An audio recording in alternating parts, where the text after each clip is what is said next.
Right, but the latest Manchester United news, we'll be talking about Stiller in midfield. We'll also be talking about Adam Wharton being a dream target, as well as some other interesting stories that have come out from mainly Ben Jacobs. He did his interview with United Stand, which again we will be reacting to and kind of going through some key quotes there on Belabor, Hoylund as well. But yeah, there's been some interesting things on Stiller to Manchester United, which we'll talk about. And yeah, we'll start by talking about that. So Stuttgart, Angelo Stiller is one of the midfielders on United's list of options. No guarantee anything develops or that a midfielder arrives, but internal discussions are taking place over targets. Now again, this is what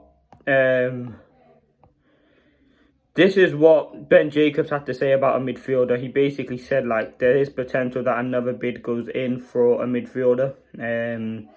Again, whether that does kind of come into fruition is still kind of up for grabs, and kind of still don't know if that's going to develop. But again, a midfielder can still come in. Let me just find the quote, what he said. He said there's obviously a dream target for Adam Wharton. Eze's departure might mean the transfer window being shut for now. On Holman, he said it's there in appreciation, but they haven't made a bid yet. On Agume, someone that we've been linked to.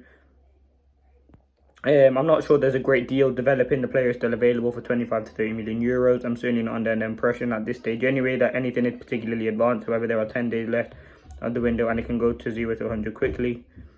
He said, on Belabor, trying for a crazy bid, you might be damaging the relationship and it might be not what the player wants.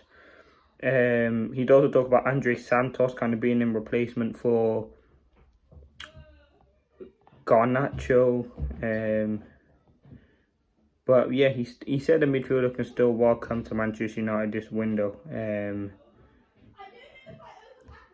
But it certainly is interesting. Again, Stiller, someone that we've been linked to today. No guarantees on a midfielder, but again, he would be the one that United go for. Now, I'll be honest, I don't know too much about Stiller. I know he plays in midfield for obviously Stuttgart. He's a defensive midfielder / centre mid. Again, he could be an option United go for. Again, spending a lot of money on the midfielders kind of tarnish and diminish our chance of going after Belabor next summer, which again would be the priority. Again, apparently he's got good pass accuracy, high pressing system. He's 24 years old, so again, perfect age for a midfielder to come to join Manchester United. I think we need players at that age, not 27, 28, 24. I mean, you look at all the players that we signed really, except for Mazraoui, he was 27. But a lot of young players, Delit, 25 or 24 at the time I think we signed him. Xerxes, 23, Sesko, 22, Cunha and Mbuemo, 26. Now, we're not signing players who are 28, 29. And again, that's probably one of the reasons we didn't sign Watkins. Again, he's got good game intelligence, adaptability. He's played in big games before for Stuttgart in the German Super Cup. He's got composure. So listen, I think he would be an interesting option. As I said, there's not like major thing that could develop here. But again, you look at what United need him in midfield. He could be a very suitable option. Let's see what happens there. Next, I want to talk about Rasmus Højlund. Rasmus Højlund. Napoli have made discussions. Obviously, we know that deal slowly progressing. So yeah, that deal could happen as well. Hopefully that does happen. I wish Højlund the best, as you know. I think it's just sad that it hasn't worked out with him. Laurie Whitwell has said this. Clearly there are clubs interested in him. I'm told Napoli have joined the hunt. AC Milan there, Leipzig, which is interesting considering we just signed a striker from them. He said he wanted to stay. Does that position change as the day go on? There's people that suspect that there's been a softening of the attitude. Certainly the sporting presentation and the financial package has to be the right for him to agree. I think it's still up to the air a little bit, to be honest. We'll see how that develops. There certainly are clubs interested. There's a lot of clubs interested in Højlund. I mean, he's a decent talent, 22, room to improve, decent striker, did well in the Serie A.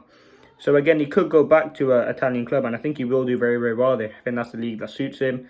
Again, he's still relatively young as well. So again, under a different sort of style of approach, and Antonio Conte, you could get the best out of Rasmus Højlund, and I think that's something that could well happen.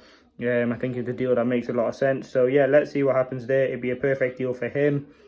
On Donnarumma, he said Donnarumma is the big one that people keep asking. His wages are just huge.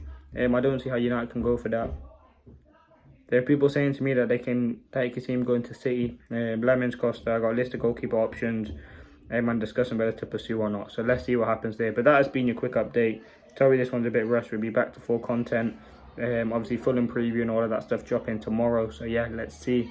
Thank you for watching. Hope you did enjoy.